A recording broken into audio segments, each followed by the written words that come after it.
各位朋友，中国呢6代机的试飞呢，已经成了美国军方心中那顆拔不去的刺儿了。好吧，美国呢现在是拼命的想追赶美国的这些可以说是奉旨泄密吧，我觉得是这个科技的博主呢，蹲在了美国的51区门口，天天跟那儿拍不明飞行物，结果還真的讓他們拍到了美國6代機試飛的視頻。可是呢，這個視頻一暴露到網上呢，讓中國的軍迷的這些網友看到以後呢，卻笑掉了大牙。你這是完全抄襲了中國的殲20啊！殲20中國那是5代機，你們6代機就這模樣了呀！讓我們先來看看這段視頻吧，朋友們。這是這個美國的科技博主，他號稱他為了拍這玩意兒，他買了昂貴的紅外線的攝像機你看完了以後，你就能揭秘說這個51區天天跟那兒飛的那個所謂的不明飛行物，所謂的 UFO 到底是啥玩意兒。 What is that? What is that? Dude, what is it? Do you see it, Connor? Triangle. It's a triangle. It's a triangle? What the Holy shit. What is It's happening? gonna go right over us, you guys. It's a huge ball of light. What is that? What the fuck? What am I looking at? Is that like a helicopter? No, it's a jet. It's a huge jet. What are you seeing, What Connor? is that? This is crazy. I don't know what I'm looking at. What the Oh my gosh, dude. No way. It has a huge headlight. Yo, what is happening?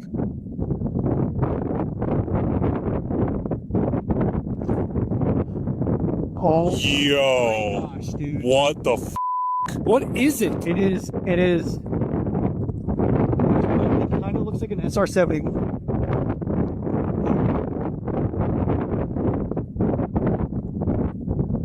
There's no contrail. No contrail. No contrail? No contrail.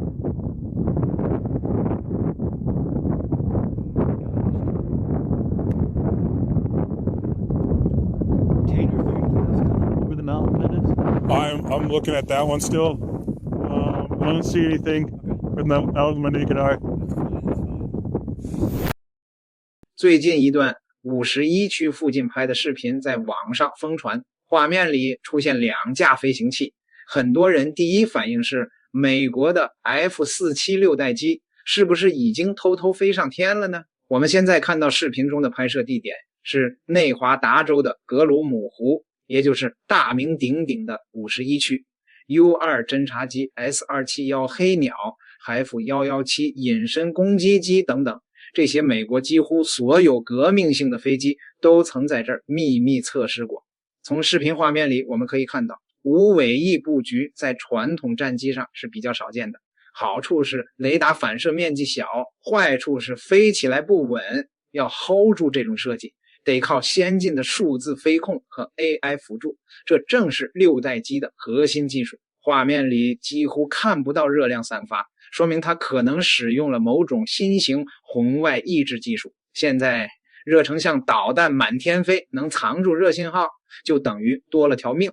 根據波音官方的說法， F-47 的首飛定在2028年，這個型號的飛機將會接替 F-22 猛禽，空軍計劃至少會購買185架。但有意思的是，美國空軍參謀長透露，過去5年裡至少有2架 X-Plane 原型機在秘密試飛，累計飛行了至少幾百小時。東王還說漏了嘴，他說試驗版本已經秘密飛了快5年，算算時間，2019年開始試飛，到現在確實也有6年了。我們從一些資料可以看到， F-47 不是傳統意義上的戰鬥機，而是體系作戰的核心。它會帶着一群 AI 控制的無人僚機一起幹活，無人機充當誘餌偵察，甚至直接開火。有人戰機的飛行員只需在安全距離上指揮就行，我國已經接連曝光歼36和歼50，試飛速度快的讓西方措手不及。有美国智庫說 F-47 項目可能已經落後中國4年了。那麼我們現在看到的這段视頻到底是真是假呢？目前還没有官方確認。視頻裡的特徵確實像6代機无尾融合機身隱身外形，看着挺像那麼回事。但現在 AI 生成技術太厲害，沙漠背景又缺乏参照物，真假难辨。如果眼尖的朋友可以逐帧看看真伪。一些曾去过51区的拍摄者爆料，51区的保密工作確實到位，基地人員能在漆黑的夜裡從26英里外發現山上有人在觀察，然後派直升機去查看。他百思不解，伸手不見五指的夜晚，他們怎麼知道有人在偷看呢？51区的神秘也催生了無數的陰謀論，從外星人屍體到飛碟倉庫，這個地方被賦予了太多科幻色彩。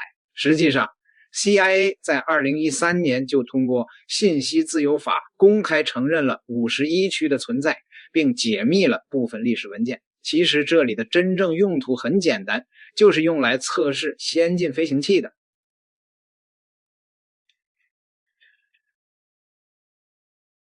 这是2个摄像机拍的同一个画面，一个摄像机是平常的摄像机，拍到的就是一团光球；一个是红外线摄像机，拍到的就是这个所谓的6代机。为啥呢？因为为了试飞的保密起见，美国的軍方在試飛的飛行器底下晚上都裝上了一個巨大的光源，讓底下的人拍不清這個飛機的樣子。所以說傳說中的美國51區天天有不明飛行物，就是美國軍方在試驗新的飛機而裝的那個光球。大伙明白了嗎？那從這個視頻裡我們可以看得出來，這架飛行器的這個氣動布局完全不同於美國已經試飛的這個所謂的空天飛機啊之類的，而是類似於中國的殲20，就是所謂的川普 F-47 的原型。為什麼美國6代機也裝壓抑了？歷史是個圈，風水輪流轉。殲20剛出來的時候，不少人笑話他的一對壓抑，說那是技術不行，氣動來湊。結果現在大洋彼岸，美國空軍的第6代戰鬥機 F-47方案裡赫然也立着一對明晃晃的壓抑，這簡直是大型打臉現場。要知道，美國航空界有個流傳已久的梗，最好的壓抑就是裝在敵人的飛機上。這話出自 F 石油之父哈里·希拉克，潛台詞是我們美國發動機牛不需要壓抑那種小手段。2025年，美國第6代戰鬥機項目花落波音並被命名為 H-47， 渲染圖一公布，全世界軍迷都炸了。最扎眼的就是那尾大壓抑。以前說壓抑犧牲隱身，技術落後，怎麼輪到自己造6代機，反而把這當年嗤之以鼻的東西撿回來了？答案很殘酷，打臉不重要，重要的是能贏。但47選擇壓抑是基於性能需求的務實選擇，是美國航空界認知反轉的縮影。當年看不起，如今成良藥。但47的性能需求極其苛刻，既要像 B-21 那樣極度隱身，又想擁有 F-22 那樣的高機動性。為了實現極致隱身，他選擇了無垂尾設計，這卻帶來了致命的航向不穩定，飛機在大迎角下極其難以控制，甚至不受控。壓抑就是解決這個難題的鑰匙。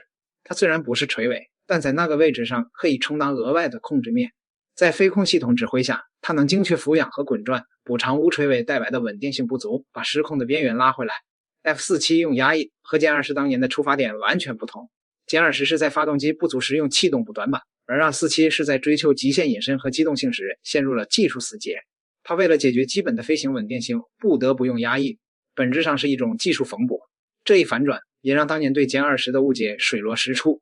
當年很多人說它是殲10放大版，這完全是外觀黨的一廂情願。殲10是單發中程壓抑機，殲20是重型隱身5代機。它開創了全球獨一無二的升力體邊條壓抑綜合布局。這個設計極其複雜，能利用壓抑渦、邊條渦、機翼渦3股氣流耦合，產生極大的渦升力，在 1.5 到 2.5 馬赫的高速區間飛出了比 F-22 還高 12% 的升速比。它走的路截然不同。再看壓抑影響隱身這個老生常談的話題，其實站不住腳。隱身是系統工程，不是數有幾個突出物。压抑產生的雷達回波完全可以利用巧妙的外形設計、傾斜角度、邊緣對齊、先進的吸波材料，將其反射到不重要的方向。更重要的是，殲20壓抑偏轉的角度極小，在巡航狀態下幾乎與機身平行，把反射信號降到了最低。這不是設計缺陷，而是經過精雕細琢後的最優解。這場關於壓抑的爭論背後是中美航空工業發展邏輯的巨大差異。我們走的是小步快跑、系統最優的路，航空工業底子薄，從殲10、殲20到殲36，我們不斷攻克核心技術。我們敢於用開創性的氣動布局彌補動力短板，最終完成了技術和產業的原始積累，再反哺給下一代戰機。而美國則是典型的好學生心態，獲取靠航發、航電等單一領域的技術代差就能形成碾壓，潛意識裡認為我們走的路才是標準答案。一旦遇到真難題，他們極其依賴計算模擬，容易陷入路徑依賴。當中國6代機不帶壓抑都能飛得行雲流水時，美國卻不得不重施舊器，利用壓抑給失控的飛機打補丁。波音的 F-47讓壓抑重回舞台，並非技術輪迴，而是双方航空工業設計哲學自信的一次徹底展示。選擇壓抑，既是美國追逐極限性能的務實選擇，而中國新一代戰機敢於大膽掏起壓抑，選擇無尾布局，正是因為背後有一套成熟的技術體系、完整的產業生態以及一整套先進的系統工程方法論在支撐。用一句話收尾：昨天你对我爱答不理，今天我讓你高攀不起。今天你抄我的作業，就怕你還不一定抄得明白。川普不是公布了那个以他的總統任期為命名的 F-47 嗎？帶壓抑的，學中國的殲20的。每一次6代機試飛視頻公開，51區試飛，本想露個臉卻落了把柄。視頻表現力確實要比照片高得多，從視頻中獲取的信息顯然要比單一的照片更豐富，連續畫面的衝擊力遠比照片強，但同時也暴露出了一個破綻。6月6日凌晨3點 ，X 上的開源情報大神如約公開了前陣子在51區拍攝的疑似美6代機試飛的畫面。經過了前幾天的預熱，這美軍6代機的熱度瞬間拉滿了。特別是美軍6代機借鑑中國殲20的討論已經在國外社交媒體上形成風潮了，這讓美國好不尷尬。好不容易沾了個熱榜，結果被中國的殲20搶去了半個風頭。事情是這樣的，6月4日 X 上的開源情報大神在社交媒體上發布了一張從格羅姆湖，也就是51區附近拍攝的熱成像照片，目標就是一架天空中飛行器。因為是熱成像照片，所以不是很清晰，但可以非常清楚地確認這個造型是前翼加壓翼加三角主翼加拉姆達後緣。這種氣動布局不在美軍現役任何一架飛行器行列，在夜間偷偷摸摸飛行。這也表示並非是一架一般會在白天加觀察飛機的驗證縮比模型，並且從畫面展示來看，這架飛行器的成熟度很高。因為附近並沒有半飛的飛機，表示這至少已經是一架多次飛行的驗證機。也就是說，這架飛行器應該是全尺寸的載人飛機或者無人機。這張神秘的飛行器照片讓網友第一時間就想到了波音在去年剛競標得到的6代機 F-47 的合同，同時也表明美軍在6代機上進展速度似乎相當快，完全打破了外界對波音慢吞吞的認知，15個月就飛驗證機了。這也表示波音很有可能在數年前就開始了6代機的研製。這張照片雖然表明美軍6代機進度確實可能超出了大家的預料，但是這個氣動布局的造型卻讓美國網友不太滿意，因為這個氣動布局與中國的殲20相比，不能說一模一樣，但7成相似度肯定是有的，比如壓翼，比如三角形主翼，比較細長的造型，僅有主翼後緣的拉姆達翼型有點不一樣，所以美國網友就毫不留情的留言表示，這不就是借鑑了中國的殲20嗎？一張照片引發了社交媒體上的激烈討論，隨後開源情報大神表示，這個不只是照片，還有視頻，預計在6月6日凌晨3點發布。這玩法是預熱造勢加發布引發高潮的典型操作，當然也是掌握獨家資源的媒體慣用的手法。但是誰讓人家擁有獨家的美6代機飛行的獨家資源呢？大家願意等着看隨後發布的視頻。果然6月6日凌晨3點，開源情報大神如約發布了視頻。視頻中展現的飛行器造型並沒有比照片中的特徵更多，但可以從視頻中看出這架飛行器飛行還是非常流暢的，並且還坐實了非常疑似殲20的猜測。這個壓抑的特徵特別難以讓美國網友接受，因為當年美媒不遺餘力的宣傳，在敵人的飛機上，現在美國人自己的戰鬥機上長出了壓抑，這繞了10幾年回到原點了。當年宣傳壓抑隱身性能不好，美媒一時語塞，被美國網友不斷追問，真是令人相當尷尬。壓抑並不是一無是處，比如提高升力以及提高机动性上有天然優勢，意面操作效率极高，并且在超音速配平性能上的优勢是傳統水平尾翼无法具備的。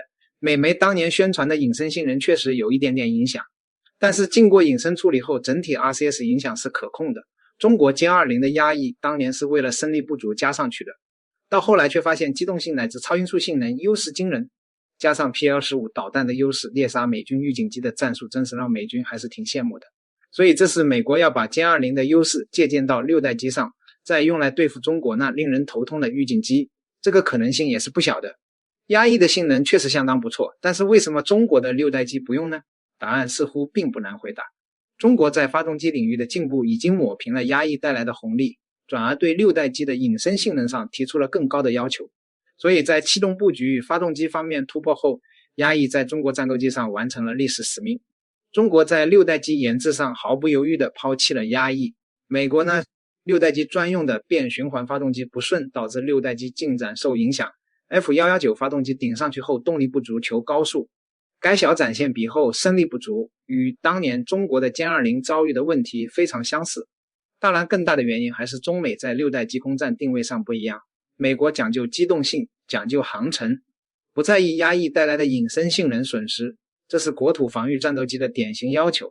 而中國經從國土防禦轉向進攻型，需要深入敵國縱深，靜默獵殺預警節點，高空高超突防，優選全無尾無壓翼，核心訴求是極致隱身優先。說白了就是未來中國6代機是要在西太掌握制空權的，所以沒有壓翼才是合適的選擇。這次 X 上的這位大神掌握的獨家資源，並且視頻長達1分多鐘，拍攝機位絕佳，我們有理由懷疑是事先安排的，目的就是給出一個美國6代機進展超出外界預料。但是也就這1分多鐘的視頻也表明，這個時間太長了，數常規戰機低空飛行絕對不可能飛那麼長時間，所以是不是用縮比模型來拍攝的？當然還有一個問題，美國也輪到需要用這種似有似無的視頻來證明美軍依舊還沒有落後的表象了。想想當年的中國軍工一路披荊斬棘走過來有多不容易。中國的網友也就感叹，美國已經陷入了需要不斷的自證沒有落後於中國的怪圈了啊！這個所謂的泄密是不是也是奉旨泄密啊？這個試飞的視頻呢，中國的網友說怎麼看啊，都像是一出精心策劃的大戲，目的是什麼呢？美國現在呢已經淪落到需要用這種有的沒的视頻來樹立美國民眾對軍工科技的信心了。這真是風水輪流轉呢，30年河東，30年河西呀。點個訂閱吧，咱們下期再聊。